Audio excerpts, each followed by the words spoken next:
Romuald, comment vas-tu? Bonjour Geoffrey, merci, ça va très bien, ravi d'être ici. Ok, Romuald, je suis très heureux de prendre ce café avec toi. Aujourd'hui, nous allons échanger autour de la monétisation par le contenu et tout particulièrement par la vidéo. Comme on va parler contenu, on ira aussi un peu sur le contextuel, car je crois que vous avez une plateforme de contextualisation et on échangera aussi autour de ton avis sur le cookie-less et quelques solutions tu vois aujourd'hui émerger, toi, de ton côté. Et enfin, je crois que Fabster se positionne autour de la publicité responsable, donc je serais enchanté d'avoir ton avis sur la question. Je te laisse te présenter, Romuald. Ouais, avec plaisir. Avec plaisir, Geoffrey, merci pour cette introduction. Alors du coup, moi, c'est Romuald et je dirige le pôle stratégie de Fabster, donc on va en parler plus tard, mais donc une startup de la tech vidéo. En trois mots, donc j'ai un parcours au sein des médias et de la tech depuis 10 ans. J'ai travaillé chez TF1, chez Condé Nast, chez Francis, donc des régies plurimédias. Et ensuite, je suis parti dans la tech chez Digiteka et Fabster maintenant pour accélérer sur les vidéos. Ouais, un bon background déjà sur la vidéo, parce que si ton premier job c'est sur TF1, tu as directement l'épée dedans. C'est ça. Ok, je te laisse. Est-ce que tu peux nous parler un peu de Fabster? Quelle est votre valeur ajoutée? Qu'est-ce que vous proposez? Pourquoi? Ouais, ok. Concrètement, Fabster, c'est une technologie vidéo tout en un. On essaye de maîtriser l'ensemble de la chaîne de valeur vidéo, donc de la création de contenu au partenariat média, à la diffusion et ensuite à l'analyse avec, bon, on en parlera plus tard, mais effectivement un ADN éco-responsable assez fort. Mais voilà, on est vraiment spécialiste de la vidéo avec une offre finalement qui est scindée en deux entre la production d'un côté et la médiatisation de l'autre. Vous êtes combien de personnes aujourd'hui chez vous?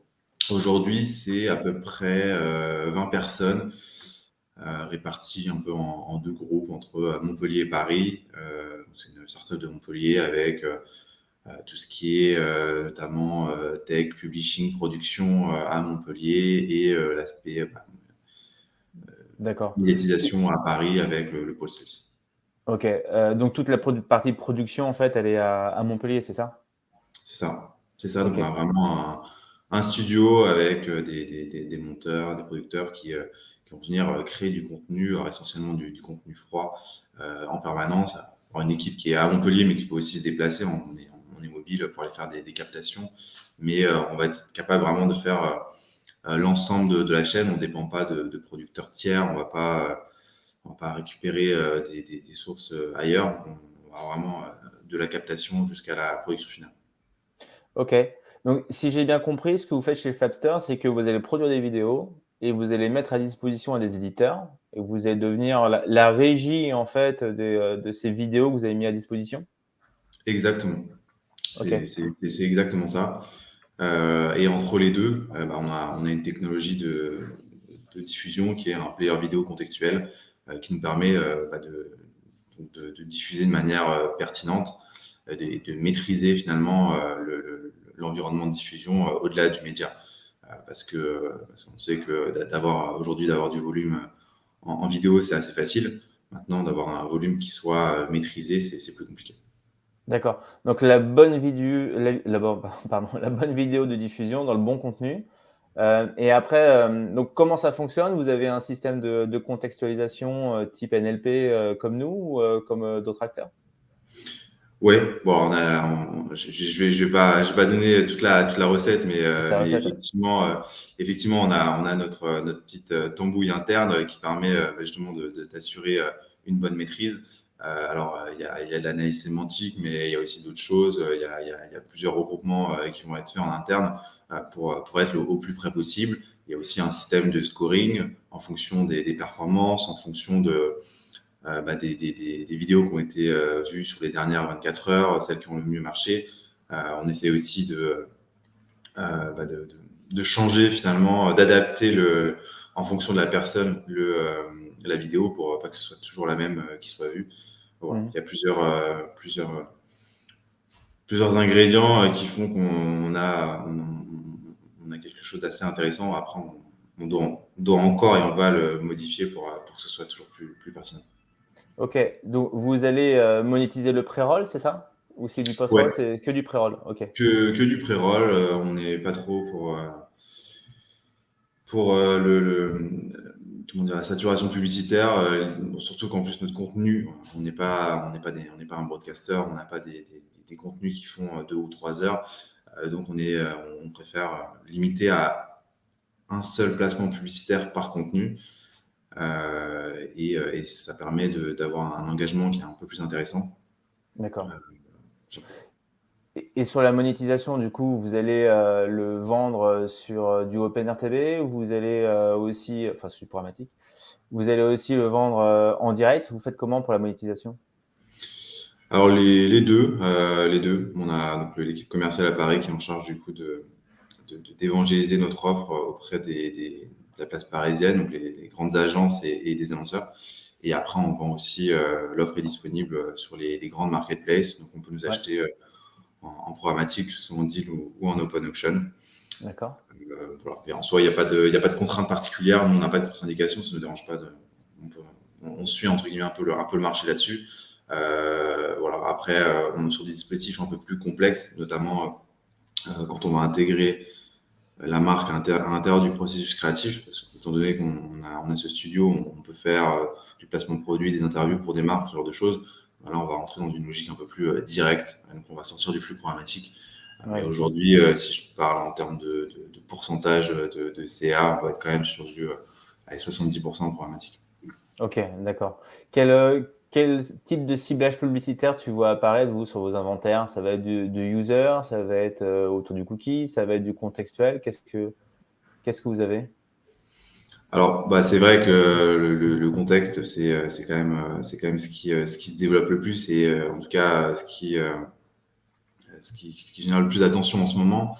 Maintenant, on travaille encore avec de la data. User, on n'en a pas trop. Le contexte, pas forcément parce que notre technologie, elle repose sur une brique de contextualisation. Donc, notre contenu est contextualisé via la petite recette dont on a parlé. Ouais, Donc, nos publicités, pour les publicités, on fait la même chose. Maintenant, d'un point de vue retour marché, c'est pas encore tout le monde en parle, tout le monde s'intéresse au sujet du contexte, mais c'est pas encore l'activation majoritaire dans le sens où, à mon avis, tant qu'il y aura des possibilités data, la data va être utilisée. Donc, contexte de plus en plus et notre technologie qu'on applique pour le contenu vidéo, on a la possibilité facilement de l'appliquer pour la publicité. Maintenant, c'est pas sur toutes les campagnes. ok. Tu vois un impact, toi, avec la chute du consentement, la chute des cookies, etc., sur la monétisation de votre audience? Non, non, non, pas spécialement. Pas spécialement. C'est plus des demandes. Il y a ouais, le consentement, bah, comme tout le monde, on a subi ça un petit peu de manière particulière les premiers mois et ensuite c'est rentré dans l'ordre. Euh, Aujourd'hui, sans être pessimiste, je trouve que ces contraintes un peu qui sont imposées au marché, elles apportent pas vraiment grand-chose parce que finalement, il y a toujours un moyen de les contourner. Donc, bon, le côté positif, c'est que ça permet finalement aux acteurs de notre écosystème d'innover. Donc, bah, il y a des nouvelles boîtes qui arrivent, des nouvelles solutions. Mais en soi, on révolutionne pas et on change pas grand-chose pour l'utilisateur. Ouais. Donc toi, ouais, sur la monétisation, tu vois pas forcément d'impact aujourd'hui. Tu monétises toujours autant et tes CPM, ils restent stables sur le programmatique malgré tout ce qui se passe autour. Parce qu'au final, tu te dis, quelqu'un a forcément récupéré la data utilisateur quelque part, il a forcément le moyen de cibler, c'est ça? Oui, c'est ça. Alors, c'est pas forcément la même data, mais par expérience, quand tu utilises de la data, bon, déjà le prix il est quelque part. Donc si hier on faisait une campagne si, si je me passe d'un positionnement vendeur, j'avais un ciblage que je vais absorber qui devait me coûter 1 ou 2 euros avec une performance qui était un peu meilleure sur certains points. aujourd'hui, je vais l'absorber de manière contextuelle, mais je vais pas avoir un uplift qui va être significatif. Donc, Ok. Ok, merci. J'aimerais qu'on parle d'un autre sujet, c'est la publicité responsable. Alors, j'ai échangé avec Vincent de chez Impact Plus qui m'expliquait que la publicité vidéo et donc la vidéo en général avait un impact carbone assez fort à cause de la taille des fichiers, à cause de la bande passante utilisée et que peu de choses aujourd'hui finalement étaient faites, même si eux essaient de mettre en place des bonnes pratiques avec leurs annonceurs, leurs partenaires technologiques et les éditeurs.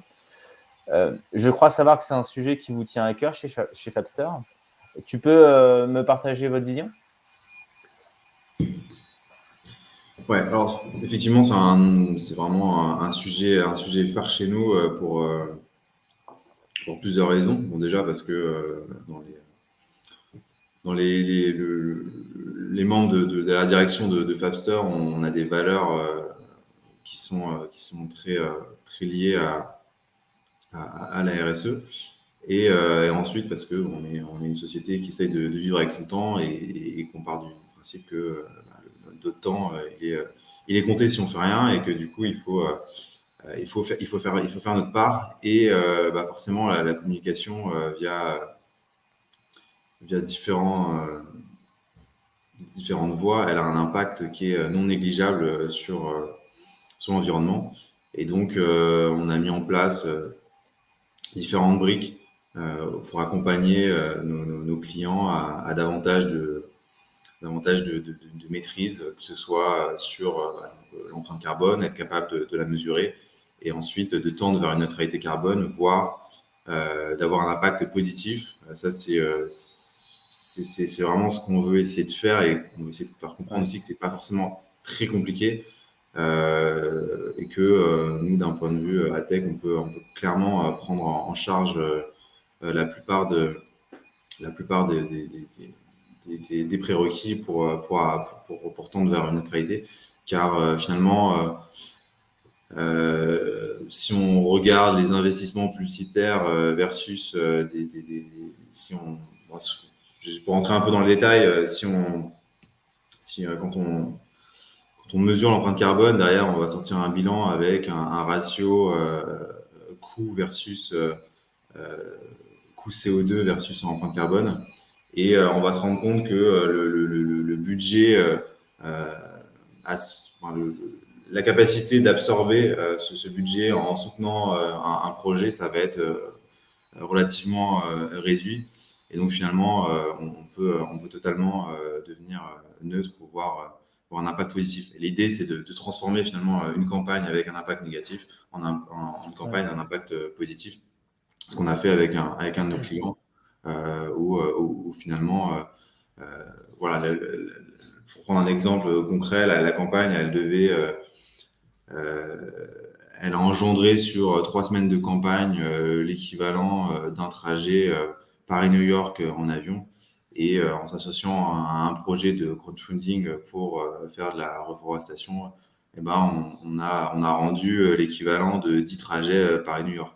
Donc finalement, on peut facilement passer d'un impact négatif à un impact positif. Et donc là, on parle même plus de neutralité carbone, on parle vraiment d'impact positif. Après, Parce que vous l'avez compensé en fait. c'est ça, on l'a Ouais. compensé, on a été même au-delà de la compensation en reversant une partie du budget auprès d'un projet. Voilà. Après, il y a d'autres façons de traiter le sujet. Ça peut être déjà la première brique, c'est de mesurer, de savoir où est-ce qu'on en est, quel impact on a, et ensuite comment diminuer cet impact, voir comment avoir un impact positif. Pour moi, c'est en 3 temps. Donc la mesure, ça c'est facile. Après, il y a différentes matrices à mettre en œuvre, mais une fois qu'on a l'impact, comment le diminuer. Donc ça peut être en agissant sur la créa, sur le débit, sur le device, Mm. sur la durée, par exemple. Et ensuite, comment avoir un impact positif ou avoir une neutralité carbone, c'est en s'associant à un projet, en faisant des dons, en soutenant des associations, ce genre de choses qui font partie d'un système assez trivial maintenant.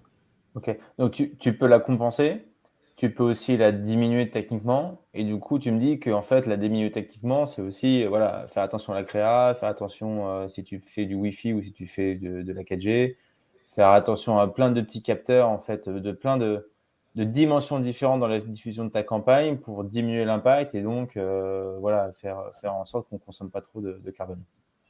C'est ça. C'est ça, en fait, c'est regarder les différents postes et Mm. ensuite les optimiser. Mais en soi, même si voilà, il y a des choses à faire, euh, je, je pense que un des sujets dont on parle pas assez, c'est justement la compensation, voire le message publicitaire en lui-même, dans le sens où finalement, après quelques expériences et quelques bilans, on s'aperçoit que l'impact carbone par rapport à intrinsèque d'une campagne publicitaire par rapport à d'autres choses qui nous entourent, il est pas si élevé que ça. Par rapport au message publicitaire, il suffit que le message publicitaire incite à une consommation qui soit pas responsable, bah, ça Mm. peut avoir un impact qui est énorme. Ouais, bien sûr. Ça va pas être mesuré par le poids de la créa. Donc il faut parfois, et je pense que ça va être, à mon avis, un prochain sujet, aller au-delà. Et c'est aussi pour ça qu'on essaye, c'est encore une autre brique, d'inciter en favorisant du coup les marques qui ont un message éco-responsable, parce qu'on part du principe que si la communication elle est pour un produit ou un service qui est bon pour l'environnement, et ben derrière, ça va inciter la R&D pour ce type de produit. Et donc finalement, on va les encourager via une réduction de prix. Sachant qu'en plus, on sait que le développement de produits qui sont bons pour l'environnement, ça peut potentiellement coûter plus cher. Donc l'idée, c'est finalement de prendre sur nous le prix à la baisse pour inciter finalement à une communication qui soit responsable. Ok. Donc, compensation, diminution technologique, et faire attention aussi aux messages et de ne pas promouvoir que des annonceurs polluants. C'est J'ai bien ça. résumé? Ouais, j'ai bien C'est résumé. ça. C'est Ok. ça. Après l'idée, c'est pas de dire c'est de la junk food, donc vous n'avez pas le droit de diffuser de campagne publicitaire. Mais c'est plutôt d'inciter les bons Ouais, messages que de bannir les mauvais. ouais, bien sûr. Compris. Écoute, merci Romuald pour cet échange. C'était super instructif. Je te souhaite une bonne journée, puis on se revoit très vite. Ça marche. Merci beaucoup. À bientôt. Salut Romuald, ciao.